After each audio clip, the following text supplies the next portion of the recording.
My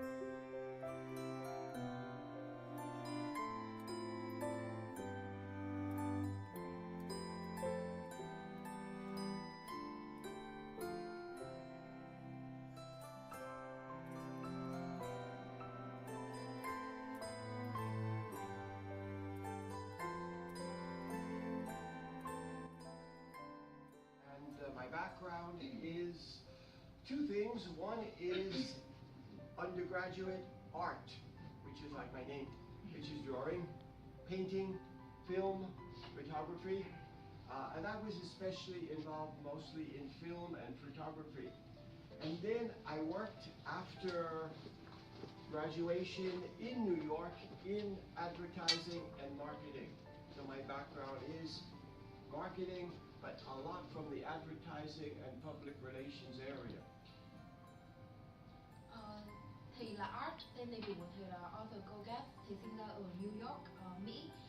Background của thầy đầu tiên là trước khi tốt nghiệp, thầy học về nghệ thuật và thầy tập trung vào nhiếp ảnh và phim. Sau đó thì thầy làm trong ngành quảng cáo. Thế nên background của thầy cũng có cả marketing nhưng mà thiên về quảng cáo và PR.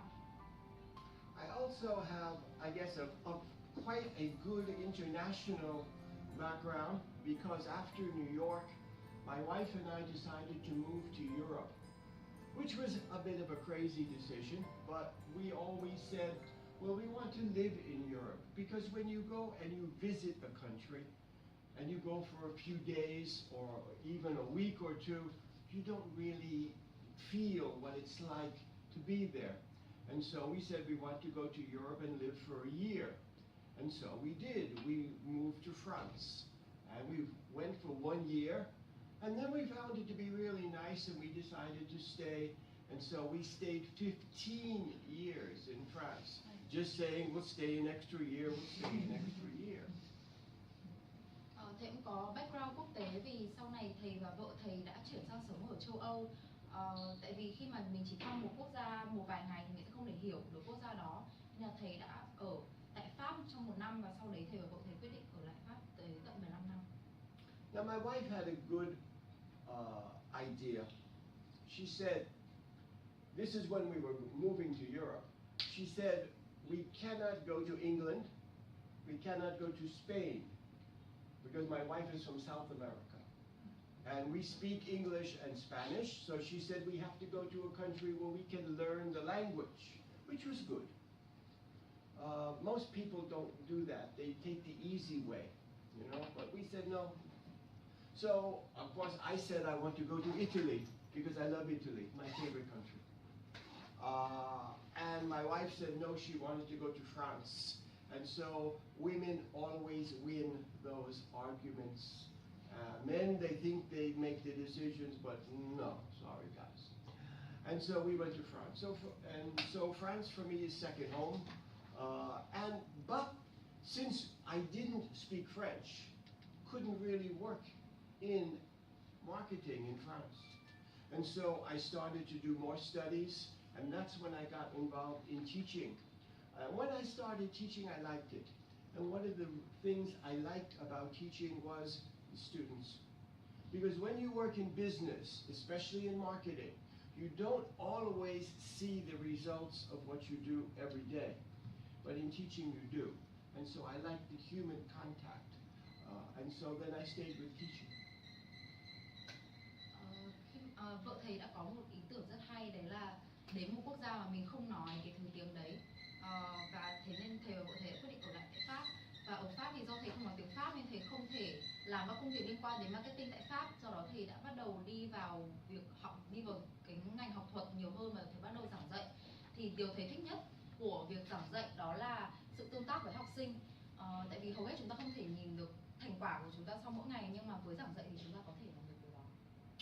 Then after that, my wife and I moved to South America, and we went to a country called Colombia, and I taught at a university in the capital, which is Bogota, because my wife is from Colombia. And that was 10 years. And then in 2000, 2001, I started to work more in Asia, first in Hong Kong, teaching at City University, Hong Kong. Then Vietnam was the first time I came to Vietnam, Hanoi, was in 2001. So that was a long time ago. The Hanoi was quite different at that time. When I came for the first time. I was here for 3 months, which was very good because I got really to love Hanoi in that time. And then China, teaching in Shanghai, Thailand. So since then, I've been mostly in Asia because I like the mentality of the people here. Sau đó thầy và vợ thầy đã chuyển đến Colombia vì vợ thầy là người Colombia và thầy đã giảng dạy tại trường đại học ở thủ đô Colombia trong 10 năm.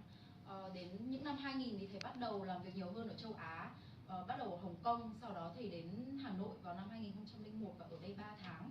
Rồi sau đấy là after Vietnam is Thailand, right? China. Sau đấy là Trung Quốc và Thái Lan. Hiện tại thì thầy chủ yếu làm ở tại Thái Lan, giảng dạy tại Thái Lan. And what I do now is I'm mainly based in Bangkok. I say mainly because I travel a lot.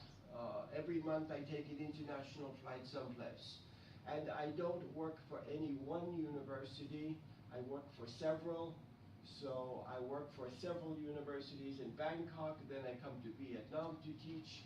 I just taught a course here at the National Economics University. That's where I met her. I teach, well, I'll have to go next month to India to teach. In September, I go to Europe to teach. So I go all over the world. I've taught in 23 different countries and I visited well over 100. So I have a good international background. I'll talk more about myself, but that's just an introduction. Thầy giảng dạy chủ yếu ở Thái Lan nhưng mà thầy tới Việt Nam dạy, thầy không dạy tôi không làm việc ở một trường đại học cố định mà thầy làm việc cho nhiều trường trên khắp thế giới. Thế nên thầy đã dạy ở trên 23 quốc gia và thăm hơn 100 quốc gia nên thầy có một background quốc tế rất là tốt. Let me add one thing. My specialty in terms of teaching, research, everything is innovation in business. I'm basically involved with creativity and innovation. Have 3 books on it, one of which we will send you after the seminar in a soft copy. That put me in the management department years ago, and so I do teach still most of the marketing and management subjects. I mainly teach MBA. And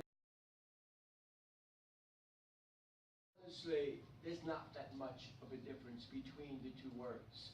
And sometimes I'll use the word innovation, sometimes I'll use the word creativity. Companies don't like the word creativity. They like the word innovation. Why? They feel that creativity is too, we don't know what it is. It's too vague, it's too difficult to manage, and so therefore when I talk to a company, I usually talk about innovation. That they accept. No. I don't know how much we'll need in terms of translation. What do you think? The English seems good, but... I would just... Yeah, just give me... Yeah, shorten it. Yeah. Summary. Thầy sẽ sử dụng 2 cái khái niệm sáng tạo và đổi mới một cách thay thế cho nhau. 2 khái niệm này theo thầy thì không có gì khác biệt cả. Tuy nhiên doanh nghiệp thì thích từ đổi mới hơn là sáng tạo, tại vì đối với họ sáng tạo hơi mơ hồ và rất khó để kiểm soát. Innovation is more important today. One of the reasons is you have more competition. You need to be able to look at business practices in different ways. I mean, let's be very honest. The world today is moving faster than at any point in history. And that's true of the business world also. It used to be the way companies functioned were, well, we have something we have to look at, so what are we going to do? Well, we'll have a meeting.